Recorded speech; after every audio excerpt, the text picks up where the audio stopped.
On today's episode, the San Francisco Giants become the World Series champions, the NBA season tips off, and it's the second half of the NFL and fantasy season. All that and more on the third season of The Pitch. We're singing, hey, you can't count us out. We've been running up against the crowd. Yeah, we're the dark horses. Hey guys, welcome back to Season 3 of The Pitch. As always, I'm your host, John Fox, alongside here with Mitch Sabatelli. Now, Mike Perrone, Peps, couldn't make it here today, so I will be filling in for him and analyzing for him. So, let's do this. First topic of the day, the Giants, San Francisco Giants are the World Series champions. They take it against the Tigers 4-0.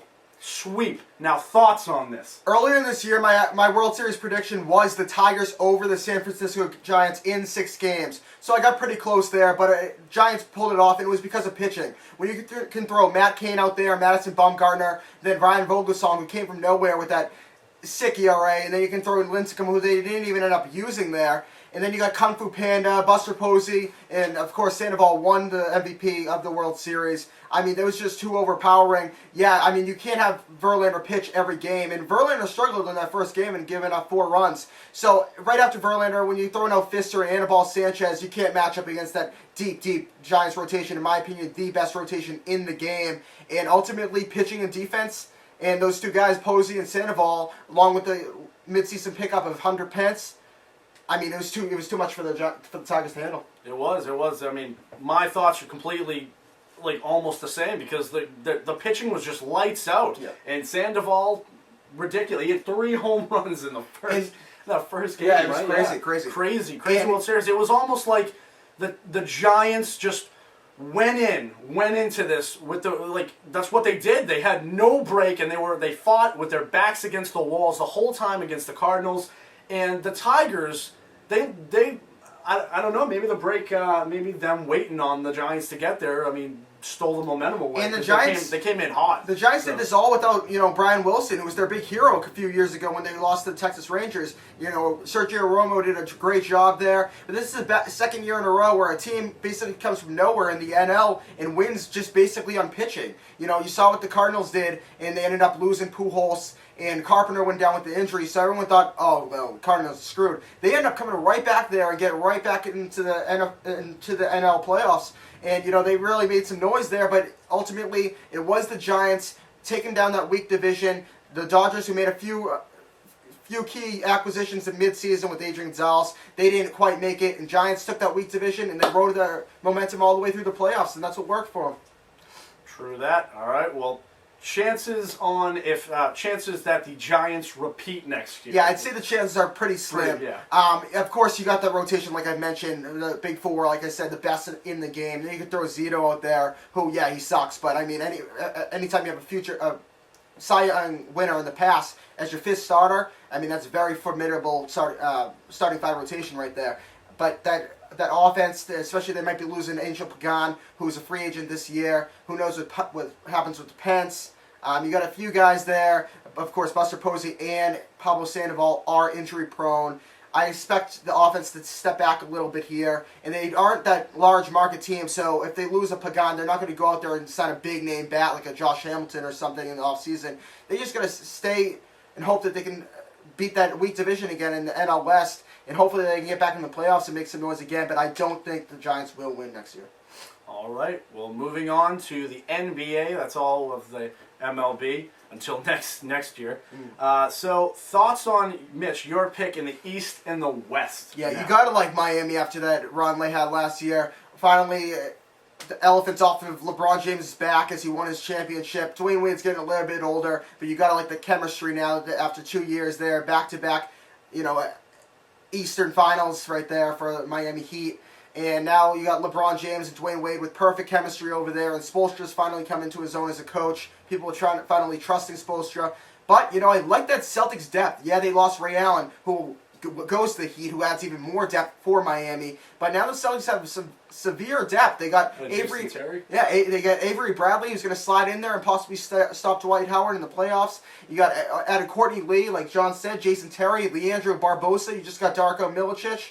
I mean, there's a lot of depth there. If they could keep Garnett healthy throughout the season, I like the Celtics to be a 2-3 seed, and if Garnett's healthy in the playoffs, I like them to overtake the Heat in the Eastern Conference Finals. Yeah, I like what the Brooklyn Nets did, adding that backcourt with Joe Johnson now, but I don't think they made so much noise trying to get Dwight Howard, who ends up going to the Lakers. Now I think Brook Lopez is going to be a little pissed over there as a center. I don't think Joe Johnson's going to be as great as everyone thinks he is. And the Knicks already, Amari Stoudemire hurt, and they lost Jeremy Lin. I don't know the Knicks' chances coming up this year. Insanity gone. Yeah, Lucinity's gone. Who, by the way, we're talking about the Rockets in a sec with Harden too.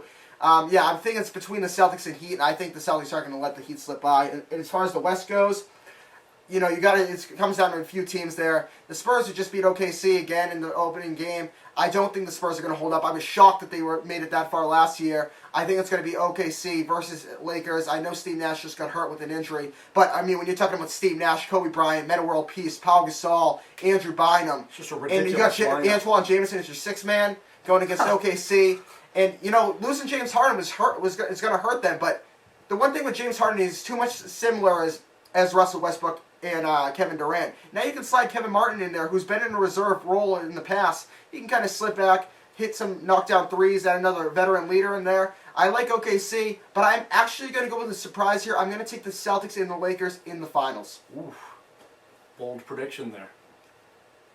Well, let's see. It's either going to be championship number 18 for us or 17 for them. That's So heated rivalry. all right. Now, moving on to the next NBA topic. Who do you think most helped themselves in this offseason? I'm going to say the big team there, LA. Everyone thought they were getting a little bit old.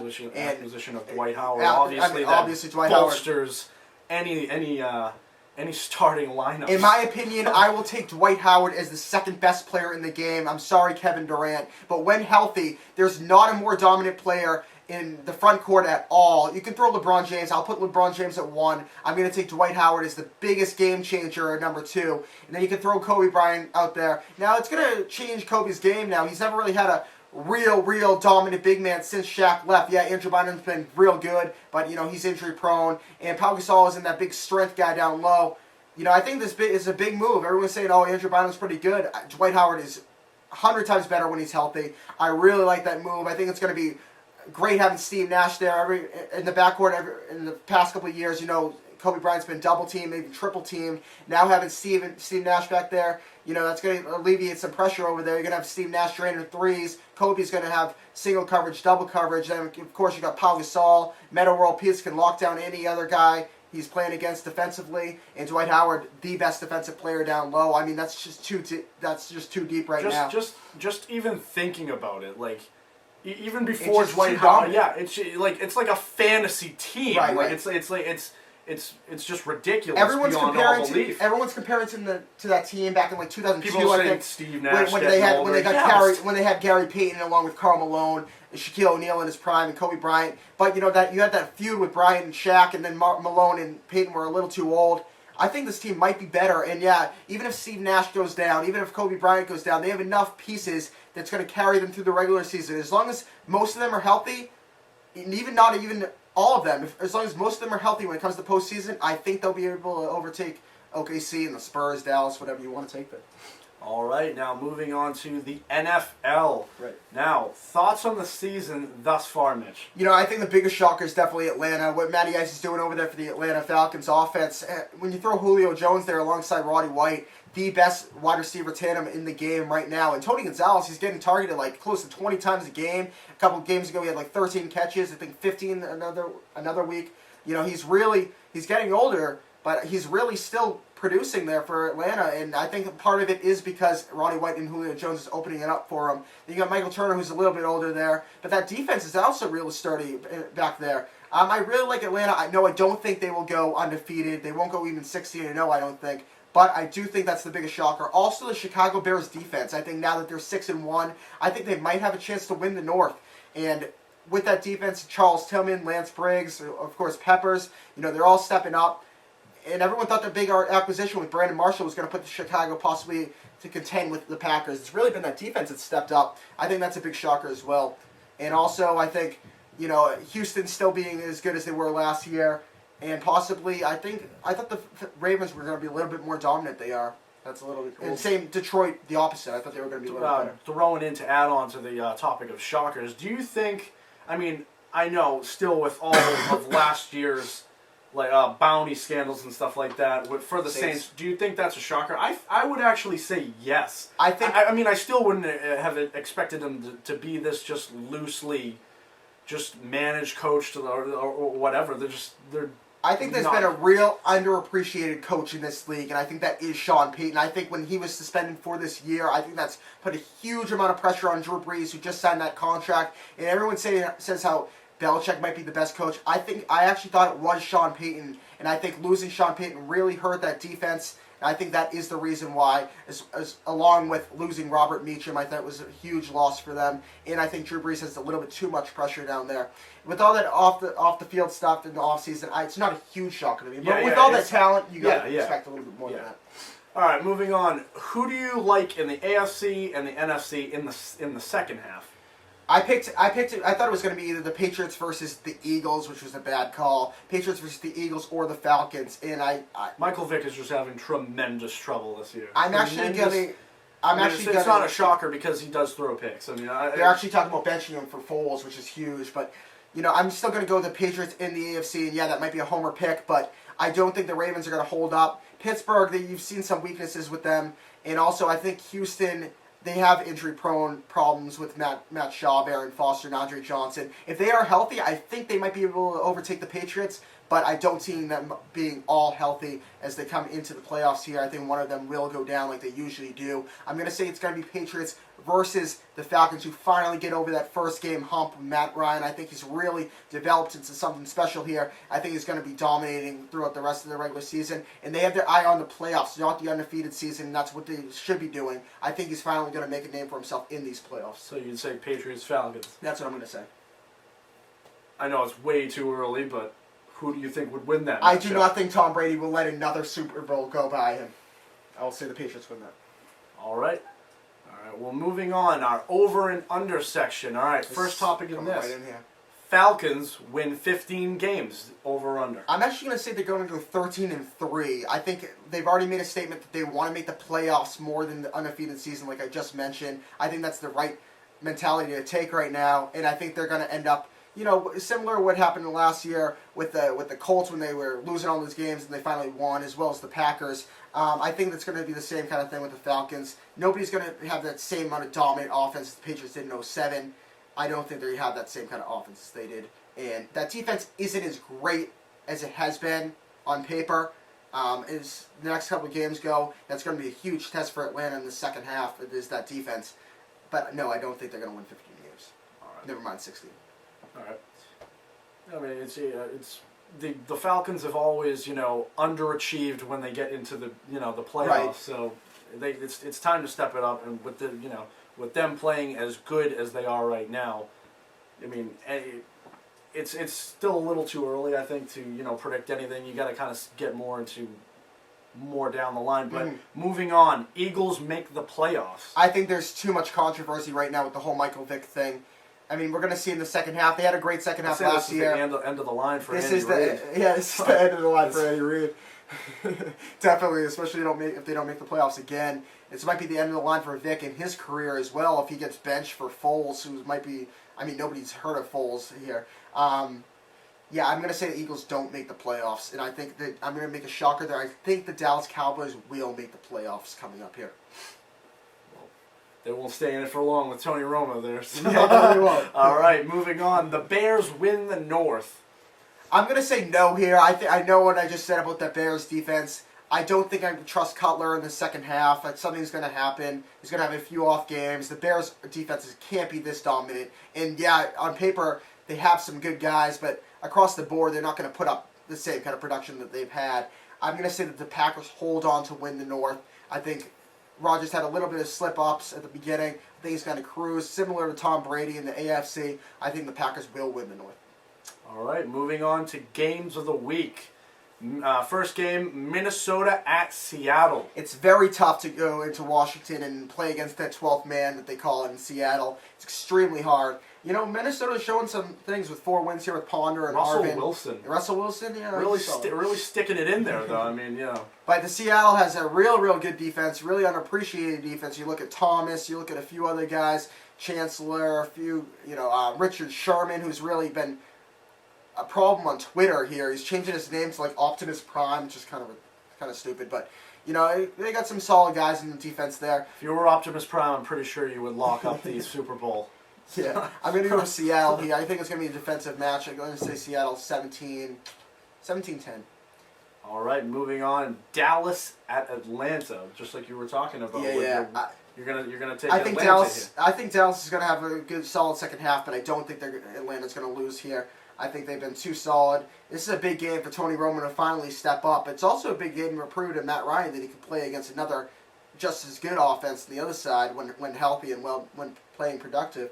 I'm going to see the Falcons win here just because it's at home. But I think in the next couple of weeks Atlanta will lose.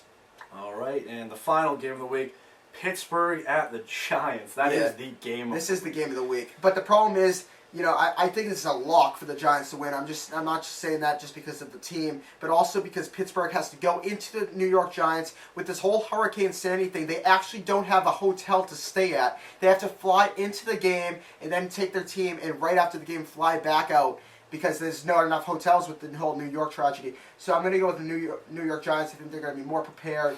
I don't think Big Ben's going to be able to go against that defense. I think Eli's going to step up in this big game like he always does. Me being a Patriots fan, I know that firsthand. I think Giants win pretty easily here. I'm going to say 30-14. All right, just for the time's sake, I'll pick mine. I mean, right here, looking at these matchups, I think all the home teams will win this week. I mean, it's very Minnesota at Seattle, Dallas at Atlanta. I mean, Atlanta is 6-0, right? Atlanta is 7-0. 7-0. Excuse me. And the final game is that's. I think. Yeah, I'll go with the Giants as well. I'll take all the home teams this week. All right, moving on. Moving on. I'm not a Peps right here. Moving on to some fantasy talk here. Moving on to some fantasy talk. Buy or sell. Number 1, Titus Young. Yeah, I'm gonna sell Titus Young. Titus Young had a huge game last week with two touchdowns and 100 yards. But there's a lot of sample size in these first couple of weeks, and Titus Young was a huge bust. I think whenever Titus Young got that first big breakout game that everyone thought was going to happen, you gotta sell this guy. I'd sell him for anything you can right now. If you can get a solid running back in return, or even a solid wide receiver back in return, I'd trade him right now for a Kenny Britt, straight up, if you want to sell him for something like that. You always want to buy low, sell high, and that's big what you got to do with Titus Young here. All right, number 2, Torrey Smith. Yeah, I'm buying Torrey Smith low right here. He had a real good first couple of weeks. He's been struggling these last couple of weeks, but he is putting touchdowns up. Recently had the tragedy of his brother, right? Yeah. And he had a huge game that game. Yeah. But the thing with wide receivers is you don't really want to look at yards. You don't want to look at touchdowns. You want to look at targets. You want to see how many times this player has a chance of catching the ball. And unlike Titus Young, I think Torrey Smith has been getting a lot of targets from Joe Flacco, and he's really turning into a real good threat.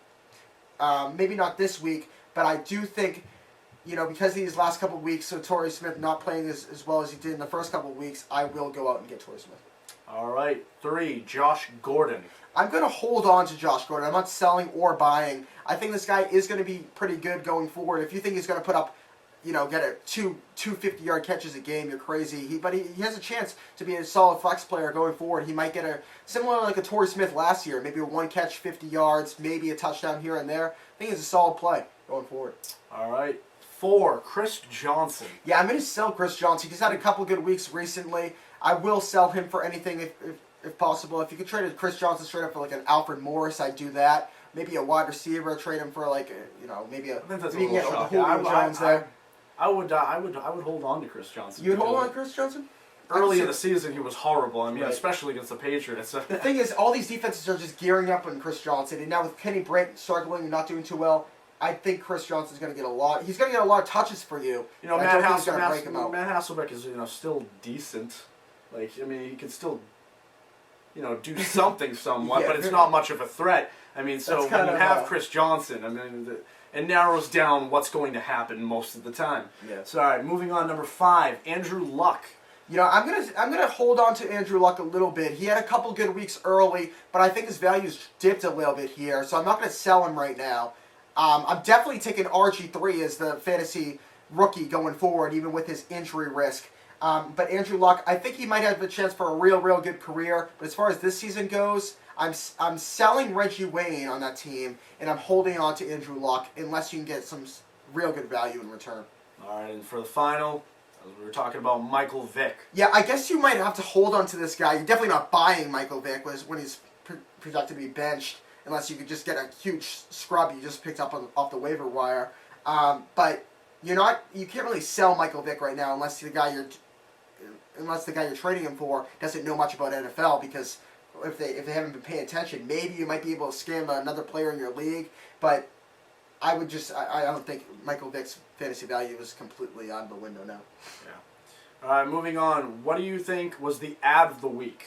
My ad of the week is actually Cecil Shorts, similar like a Josh Gordon that we just talked about earlier in the Browns. Cecil Shorts, he plays on Jacksonville Jaguars with Blaine Gabbert. Anytime you have Blaine Gabbert over there, you're not going to put up huge numbers as a wide receiver. But unlike Josh Gordon, this guy is your main threat. This isn't even your main threat on that offense. You got Justin Blackmon, you got Lauren Robinson you picked up in the offseason. So Cecil Shorts is going to get some open looks. In those last couple of weeks, he's been getting double-digit targets, which is huge. I think 10 targets 2 weeks ago, 12 this week. He's getting over 100 yards, a couple touchdowns here and there. I will go out and add Cecil Shorts. He's still owned in a lot of leagues. I just added him, and I'm starting him immediately right now. All right, sell of the week. My sell of the week is James Jones of the Packers. Yeah, he had a real good first few 3-4 weeks with a bunch of touchdowns, a couple 2-touchdown games. But the last couple of games, he hasn't gotten a touchdown, I think, in three weeks now. In the last game, I think he only put up 50 yards or so. I will definitely sell James Jones. He definitely still has a lot of value, especially people, like I said, who don't pay much attention to NFL. They're going to see his big touchdown numbers and think, oh, man, that's a good guy I got to get. Maybe like a Jordy Nelson from last year on the Packers. Although James Jones have a lot of, years on him. He has a lot of experience, and I've never seen this kind of production before. I'm selling James Jones high. All right, and final trade of the week. Yeah, I'm going to go out and get Brandon Lloyd. I think after this bye, I think they're going to be working on Brandon Lloyd on the outside there. He just picked up a touchdown last week, and I'm going to stay there for my trade of the week on the Patriots. Did he have 2 touchdowns? Yeah. I don't know. I believe he did. He might have did, yes. But I'm also trading Stephen Ridley. He had a couple of down weeks this last couple of weeks, and a real good couple of weeks early. But I think after the bye week, I think Belichick's really going to be stressing the pass. They need to win a few couple of games here. Yeah, they're 5-3, but there's a couple teams right behind Stephen them Ridley there. has been very surprising. I didn't expect him to come out of the gates as he did. But, Yeah, but I might hold on to Stephen Ridley a little longer. I mean, Okay. The only thing is, definitely, even though he's been somewhat consistent. Traditionally, except for a couple of traditionally, the Patriots do like to let the running game ease into the running game at the beginning of the season, let Tom Brady get a little bit of a break, and let him throw later in the season. Yeah, you got Shane Vereen coming up there. Of course, Danny Woodhead's over there. I would trade Stephen Ridley for like an Alfred Morris, like I mentioned earlier. I would package him for anything I can. Somebody with a little bit more consistency. Maybe even a Michael Turner over there. So yeah, I'm trading Ridley here. All right, that just about wraps it up for this first episode of Season 3 of The Pitch. Anything you'd like to add at the end, or? No, not too much. Shout out to everybody in New York. Hopefully that thing can finally resolve itself. Maybe get some power here. And good luck, Pats. All right. Well, until next week, I'm your host John Fox, alongside here with Mitch Sabatelli. We'll have Mike Perroni Peps back next week. Until then, subscribe to us on YouTube, Facebook, Twitter. We've got it all. All right. Have a good week. End.